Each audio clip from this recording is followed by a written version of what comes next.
Rádio a televízia obce Kovačica prináša 10-dielnu televíznu dokumentárnu vzdelávaciu sériu o kovačickom inzitnom umení, o jednom z najvýraznejších kultúrnych fenoménov vojvodinských Slovákov.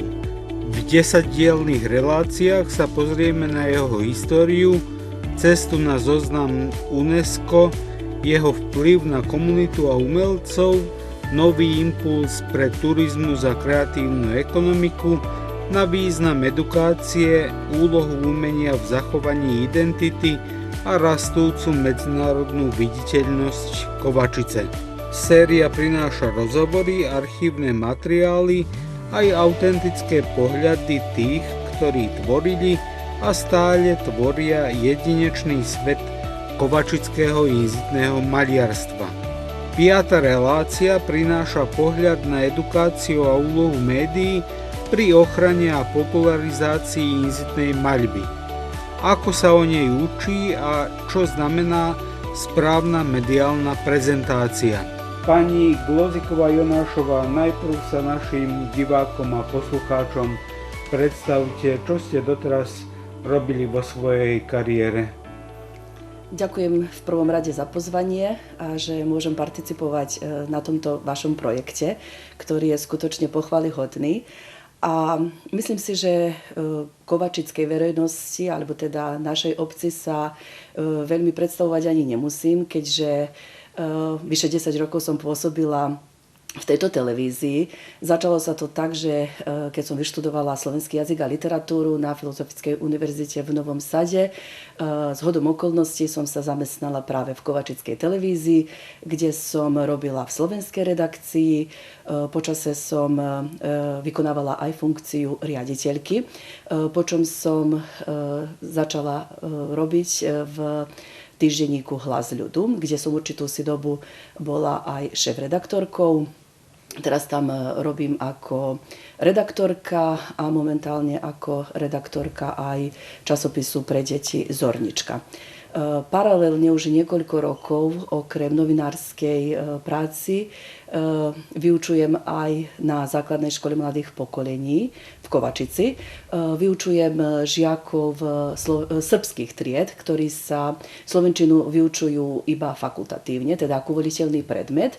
Vyučujem predmet slovenský jazyk s prvkami národnej kultúry, čo ma skutočne teší, lebo pravda, že slovenčina, slovenský jazyk a literatúra bola prvou mojou voľbou, teda keď ide o povolania, hovorím zhodom okolností som sa dostala do médií, čo tiež je, hovoria, že raz novinár, navždy novinár.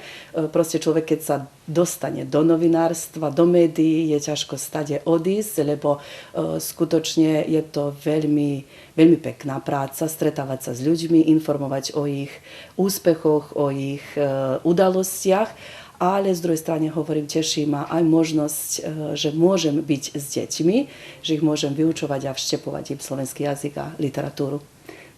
Ako sa kovačické inzitné umenie, keďže ste aj dcérou známeho inzitného maliara Jána Glozika, začleňuje do školských a mimoškolských programov? Možno nikto od vás na túto tému lepšie povedať nevie priamo z rodiny. Ďakujem, že si tak teda myslíte. Skutočne od malička vyrastám v rodine, ktorá je umelecky založená a život si neviem ani predstaviť bez obrazov, bez umenia. Veľmi je z jednej strany veľmi je pekné vyrastať v takom ovzduší. Z druhej strany je to aj také bremeno, ktoré tí, čo poznajú aj zákulisie toho inzitného umenia, umelcov, treba vedieť s tým sa nosiť, teda treba to vedieť s tým žiť a zvlášť keď niekto vykonáva verejnú prácu, ako je napríklad aj moja, teda novinárstvo, byť v tom skutočne objektívny a teda také možno neprepašovať také osobné veci k tej téme. Keďže už hovorím niekoľko rokov, vyučujem na základnej škole mladých pokolení v Kovačici predmet slovenský jazyk s prvkami národnej kultúry, tak ako samotný názov predmetu hovorí, že s prvkami národnej kultúry, tak je určitá oblasť, ktorá je venovaná práve národnej kultúre. Je tam okrem našich významných spisovateľov, umelcov, akademických umelcov, sú tam teda venované časti aj Galérii sitného umenia, Galérii Zuzky Medveďovej v Báčskom Petrovci a jednotlivým maliarom, priekopníkom a Zuzane Chalupovej a Martinovi Jonášovi. Samozrejme, že považujem, že je priestor, teda považujem, že je možnosť, aby bol ten priestor o mnoho väčší, teda aby boli viac strán venované, alebo teda tých vyučovacích hodín venovaných práve tejto téme, zvlášť potom, ako sa v Lani Kovačické insitné umenie dostalo na reprezentačný zoznam nehmotného kultúrneho dedičstva ľudstva UNESCO. Teda považujem, že by bolo dobre tie zošity aktualizovať o takúto významnú udalosť, o takýto významný medzník, keďže ako iste vieme, že vlastne Kovačické insitné umenie je prvým elementom, ktorý jeden štát navrhol a že je ten element prvkom jednej národnostnej menšiny. O to myslím si, že je to významnejšie, dôležitejšie, aby deti vedeli, že sa teda podarilo Slovákom v Srbsku zapísať svoj element, svoj prvok do UNESCO. Myslím si, že teda z vlastnej skúsenosti viem, že deťom je veľmi dôležité, ako sa táto téma priblíži. Veľmi je dôležité k tejto téme pristupovať deťom a hovoriť o príbehu. Ja to z vlastnej skúsenosti, teda aj z vlastnej rodiny skutočne aj dokážem, ale verím, že aj väčšina našich profesorov, učiteľov môže, lebo majú, by som povedala, aj možno aj denný styk s našimi umelcami z Kovačice, tak deti oveľa ľahšie si zapamätajú teda veci, informácie cez príbeh. Osvedčilo sa mi to aj nedávnou návštevou v Galérii insitného umenia, keď deti teda o tom, čo sme hovorili, videli aj prakticky. Videli tie obrazy naživo, potom sme navštívili aj spomienkový dom Martina Jonáša, kde tiež potom cez také zaujímavé príbehy som im priblížila, že neviem, tuto sedel, tu maľoval, neviem, keď ho bolela ruka, tak z tej povaly mal taký povraz, pomáhal si pri kreslení a proste deti mali milión otázok a videla som, že cez ten príbeh si to vlastne najlepšie aj zapamätajú. Aké sú reakcie žiakov a mladých ľudí na túto tému? Znamená, keď ide o Kovačický okres, čiže Kovačickú obec, tak verím, že pozitívne, lebo predsa sme hrdí všetci na to, že máme jeden reprezentatívny celok na zozname Svetového kultúrneho dedičstva UNESCO.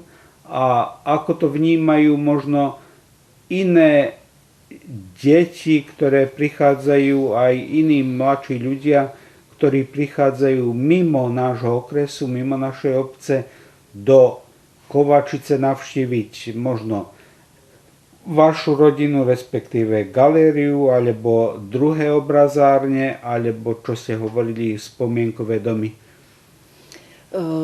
Reakcie žiakov sú, dovolím si povedať, pozitívne, skutočne. Myslím si, že ich priláka tá farebnosť, ten jednoduchý výraz tých umelcov, potom to, že na tých obrazoch môžu vidieť zašlé časy, teda to, čo v dnešnej dobe možno aj nemajú kde vidieť. Keď sme pozerali v tej galérii tie obrazy, tak veľmi často kladli otázky na jednotlivé predmety, ktoré možno dnes vo svojich dvoroch nevidia. Na nejaké poľné práce, ručné práce, alebo teda prejavili záujem a aj tým spôsobom sa učia sa, ako žili ľudia v minulosti. Keďže počas tej návštevy v Galérii insitného umenia okrem kovačických a padinských žiakov boli prítomní aj žiaci z Báčskeho Petrovca a Pivnice, tak bolo vidno, že vedia, o čo ide, teda počuli o insitnom umení a predovšetkým počuli o Zuzane Chalupovej a Martinovi Jonášovi, ale myslím si, že tiež veľmi to inak to precítili, keď to videli. Keď videli tie obrazy, keď videli štafelaj napríklad Zuzany Chalupovej a už v dome Martina Jonáša tam skutočne je veľa vecí, ktoré sú pozoruhodné. To, čo ešte by som zdôraznila, je, že je veľmi dôležité, aby sme mladé generácie učili v tom duchu, aby vyrastali. Potrebné je, aby, predpokladám, že v Kovačici je väčšina rodín, ktoré tým umením či priamy alebo nepriamy spôsob žijú, teda že to prežívajú, že navštevujú galérie alebo spomienkové domy alebo hociaké kultúrne podujatia.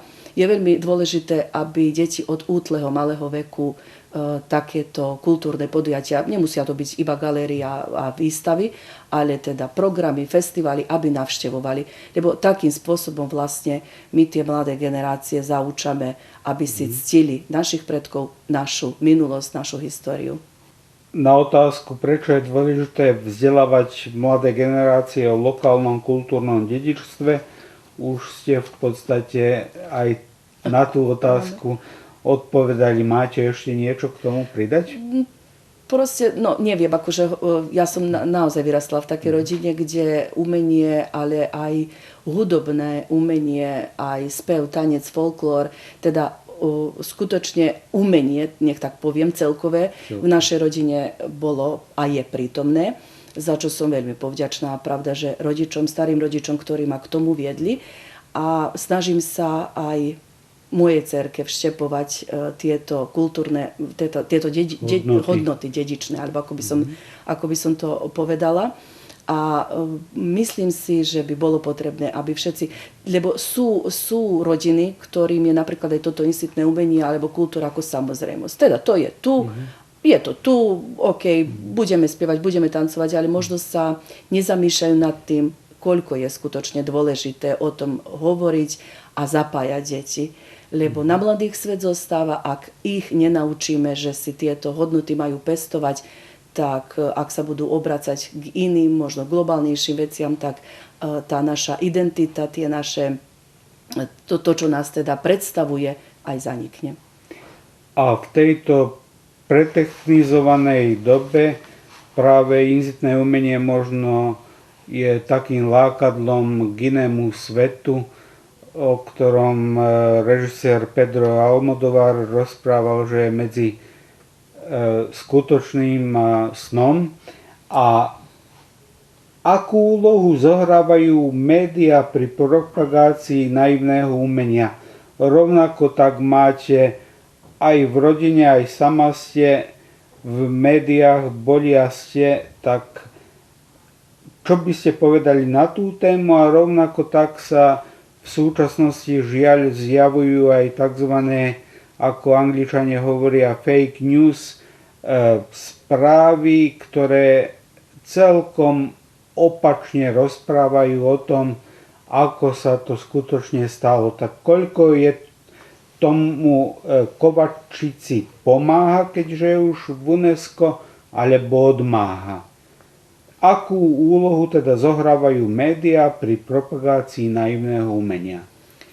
Myslím si, že kľúčovú úlohu, lebo bez médií by sa o kovačickom insitnom umení ešte v tých 50 rokoch, keď vzniklo, keď prví priekopníci insitného umenia začali maľovať, keď by to nebolo mediálne sprostredkované širšej verejnosti, tak domnievam sa, že by o ňom vedeli iba jednotlivci alebo skutočne takí zanietenci do umenia.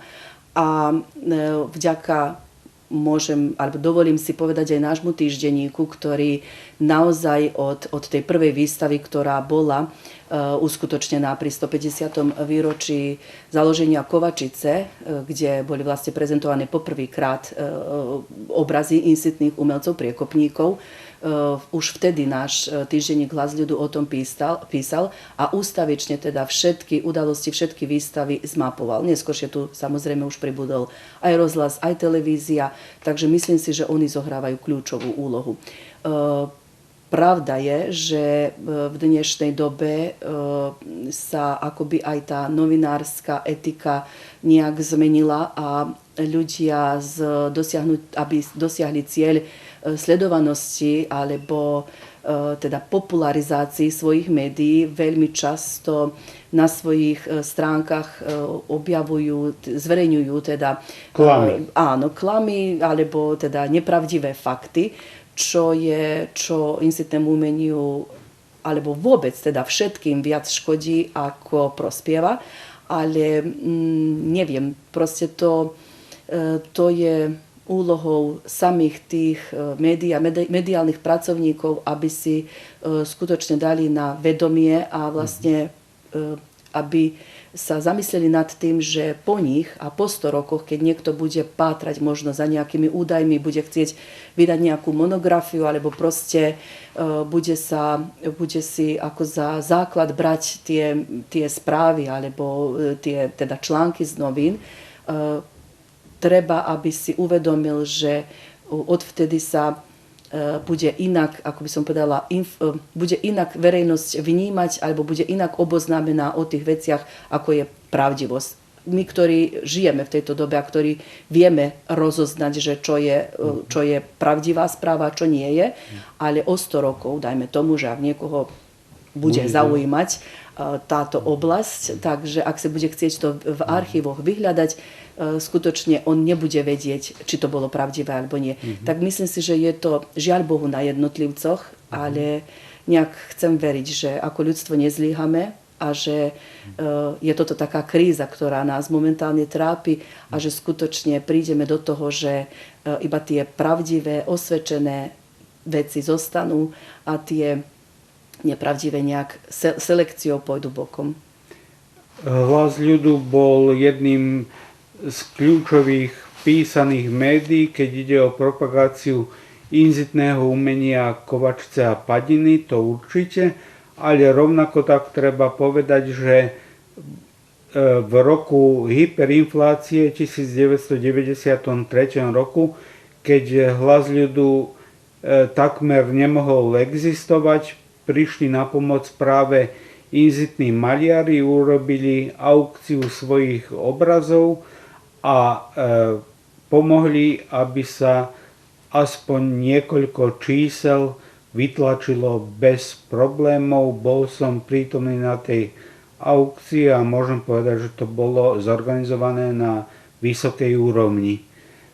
Áno, je to pravdivý údaj, ktorý si nájdete teda aj v archívnych číslach Hlasu ľudu. Práve kovačickí maliari v 90. rokoch zachránili týždenník Hlas ľudu pred zánikom, tak povediac, lebo nemali financie na fungovanie, na platy a vtedajší novinári týždenníka z Kovačice a inzitní maliari usporiadali aukciu v Novom Sade, ak sa nemýlim, a všetky obrazy boli predaté a všetky peniaze boli minuté, teda venované Hlasu ľudu. Takže teší ma, že maliari vedeli rozpoznať aj v tej chvíli významnú a kľúčovú úlohu médií, lebo médiá boli stále tu za nich, teda informovali o ich udalostiach a rovnako tak, keď bolo potrebné, aby maliari pomohli teda tomu jednotlivému médiu, tak mu pomohli. Je dnešná mediálna prezentácia dostatočná?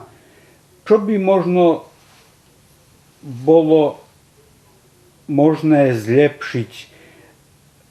Viete na príkladoch vášho otca, ako sa teraz propaguje? Teraz sa môže propagovať aj internetom cez rôzne médiá, aj iného typu, ako čo je YouTube, TikTok a neviem, Instagram. Alebo predsa kľúčovú úlohu ešte stále zohrávajú rozhlas. Mali sme príležitosť nedávno počuť vlastne krásnu reportáž Ingrid Slaninkovej o vašom otcovi. Rovnako tak televízia, noviny, ktoré ešte stále existujú, hoci ten náklad klesá, aj spomínaný internet. Tak čo z toho by ste navrhli, aby bolo inak, lepšie, kvalitnejšie, aby sa tí maliari zviditeľnili viacej po tomto roku od vstupu do UNESCO? Myslím si, že je instinktné umenie, teda ak hovoríme o instinktnom umení, myslím si, že je v dobrej a značnej miere zastúpené v médiách. Pravda, že stále existuje priestor na vylepšenie, na zlepšenie tých aj mediálnych produktov, aj teda samotného obsahu, alebo aby proste bolo dostupnejšie viac a viac. Myslím si, že všetko záleží od jednotlivcov, teda niektorí ľudia sú proste orientovaní na tradičné médiá, ako sú tlač, rozhlas, televízia.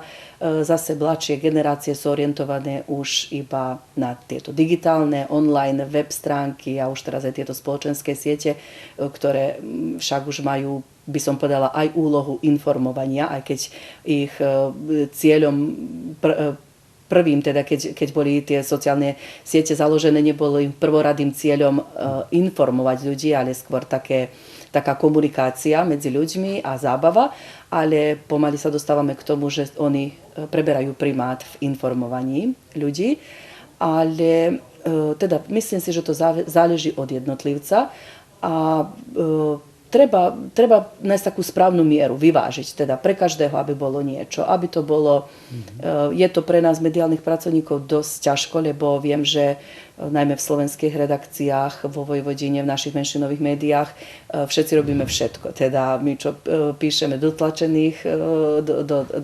tlačených novín, teda píšeme aj na webové stránky, pritom vytvárame aj také krátke videá, reelsy na spoločenských sieťach. Viem, že takú podobnú, teda také podobné veci praktikujete aj vy tu v televízii a v rozhlase, takže je to na nás dosť také obťaženie pre nás, ale s tým cieľom, aby sme zmapovali všetky vekové kategórie a boli dostupní všetkým, tak proste sa musíme, lebo tá digitalizácia a teda ten prístup na internete našich médií je nevyhnutný. Ak chceme pracovať, proste musíme tam byť. Aké formáty sa najlepšie hodia na prezentáciu naivného maliarstva širokému publiku? Z vášho pohľadu aj ako rodinného príslušníka maliara a rovnako tak aj ako redaktorky najprv v televízii, teraz v novinách.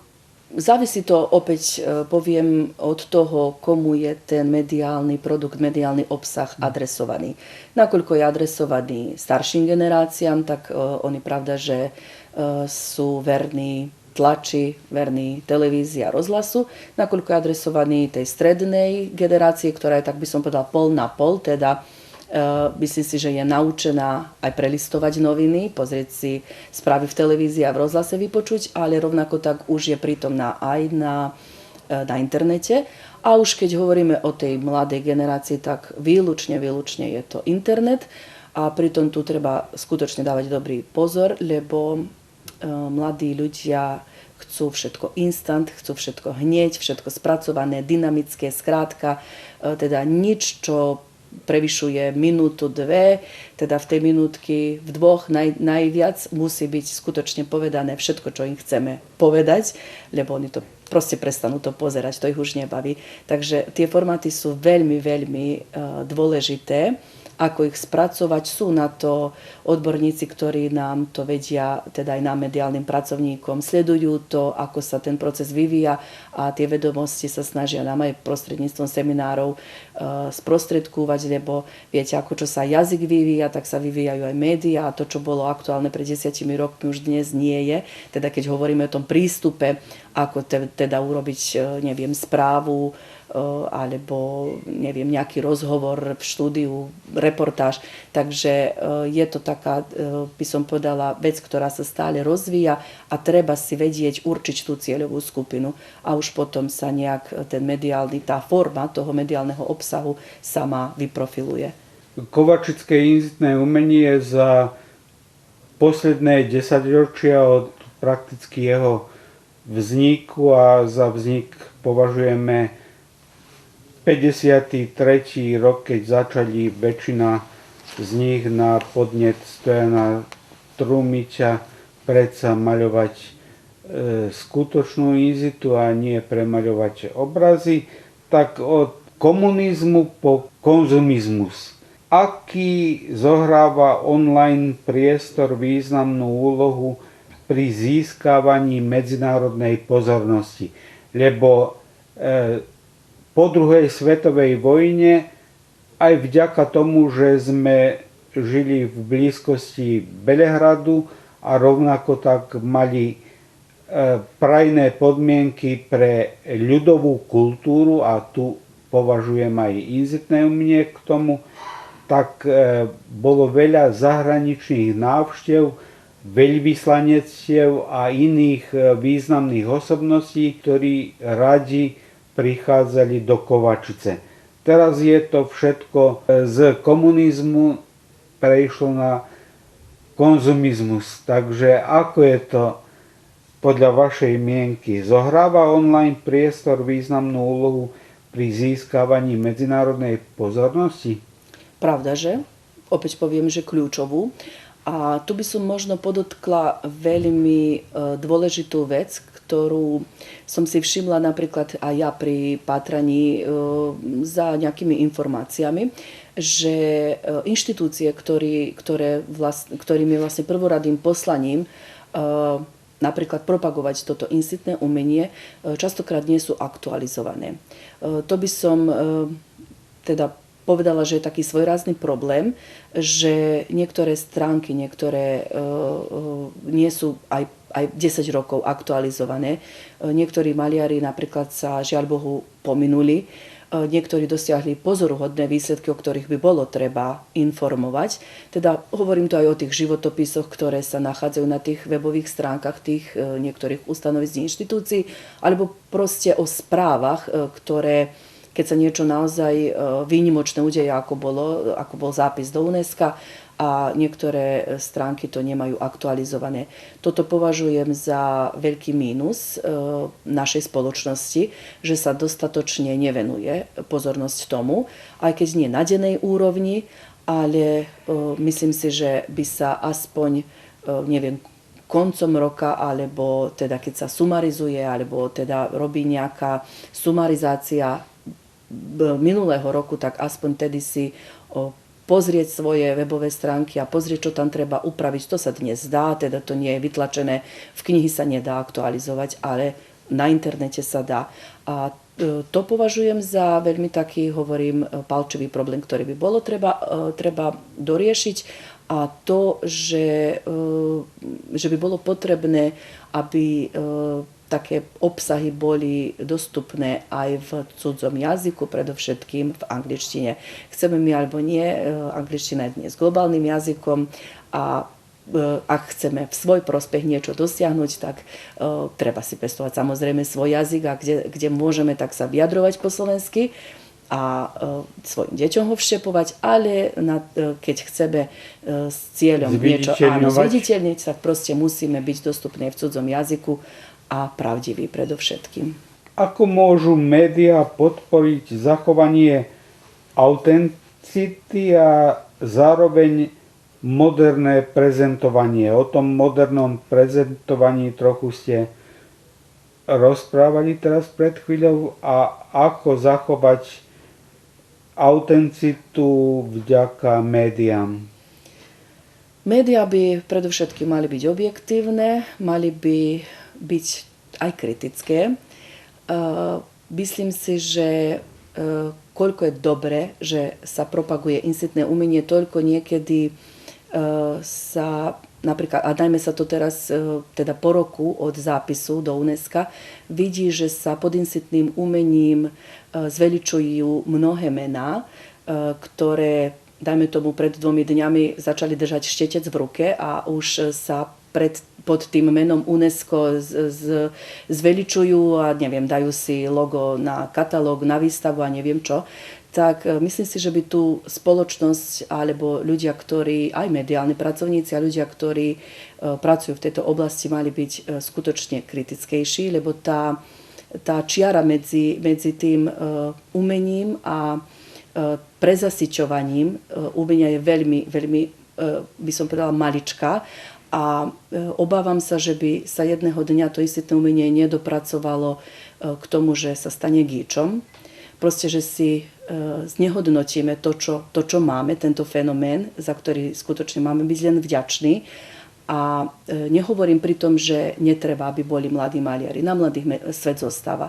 Treba, aby sme mali mladých, nových maliarov, ale proste treba, aby sa tie nové mená k tomu svojmu remeslu dopracovali svojou tvorbou, kreslením, aby mali o tom nejaké posudky výtvarných kritikov, aby mali za sebou nejaké výstavy, aby sa proste s tým, čo robia, dokázali. Nie je to len v umení, je to proste v každej oblasti. Teda nemôže niekto, kto včera začal niečo robiť, už byť lepší od toho, kto sa tomu venuje 20-30 rokov, má za sebou hodne uznaní, hodne výstav, hodne, neviem, kritických posudkov od odborníkov. Proste na toto treba podľa mňa dávať veľký dôraz, pritom zohráva veľkú úlohu aj médiá zohrávajú. Teda treba urobiť takú svojráznú selekciu. Selekciu v zmysle informovať o skutočných, osvedčených už, a treba aj ten priestor mediálny vyvážiť, že komu.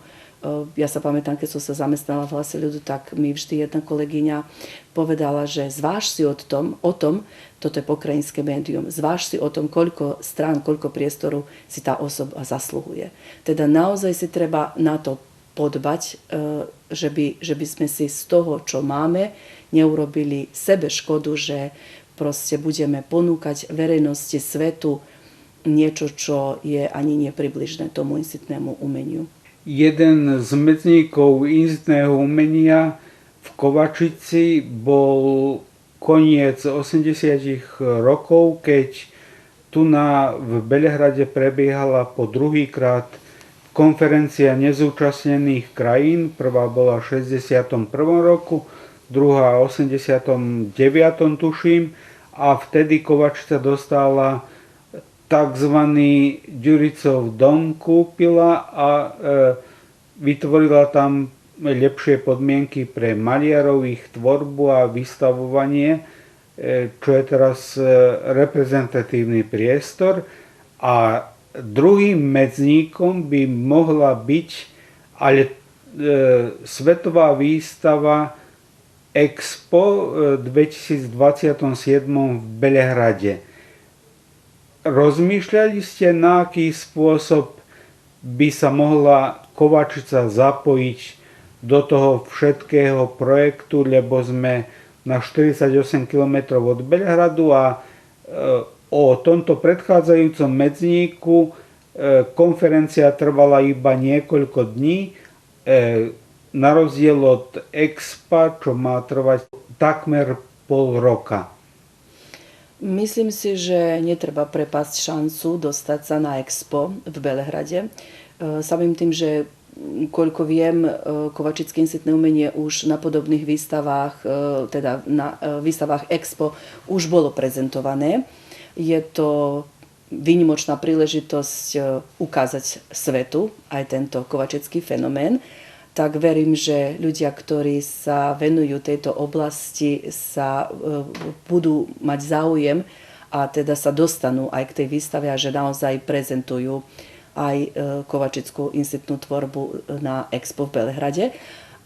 Pritom zopakujem, myslím si, že je potrebné urobiť naozaj takú dobrú selekciu, teda zvážiť a rozdeliť to, že či je pre niekoho to incitné umenie iba koníčkom, teda pre každého insitného maliara je to koníček, nech sa tak vyjadrím, ale proste sú maliari, ktorí sa dopracovali v tom svojom nejakom štýle k určitým si aj vyznamenaniam, oceneniam a proste už to ich umenie stojí za niečo. A tak treba teda, aby sa aj tá insitná tvorba na tej výstave ukázala teda to naozaj najlepšie, čo máme z Kovačice. A tam môžu, pravda, že rozhodovať alebo k tomu najlepšie prísť odborníci, ktorí posúdia, čo je vhodné, aby tam prezentované bolo. Verím, že sa insitné umenie nájde na tej výstave a že to bude pre nás taká vizitka do sveta ešte väčšia. Tu by určite mala zohrať kľúčovú rolu spolupráca galérií inzitného umenia s ostatnými obrazárňami, ale rovnako tak aj turistická organizácia obce Kovačica musí mať významnú rolu v tomto a pravda, že lokálna samospráva. Áno, verím, že aj oni nad tým uvažujú a že sa nejakým spôsobom zapoja, že tam nebude teda možno len insitné umenie, ale aj iné pozoruhodné veci, ktoré v našej krásnej obci sa dajú vidieť, keď sa teda navštívi Kovačická obec. Kovačické inzitné umenie je viac ako umelecký smer. Je to živé dedičstvo, ktoré zachováva pamäť komunity a zároveň ju spája so svetom. Všetkými reláciami sme sa dotkli jeho významu, tvorcov, identity aj budúcnosti. Kovačica zostáva miestom, kde umenie vyrastá z každodenného života a kde tradícia nachádza svoj nový hlas. Ďakujeme, že ste sledovali túto sériu Rádio a televízie obce Kovačica.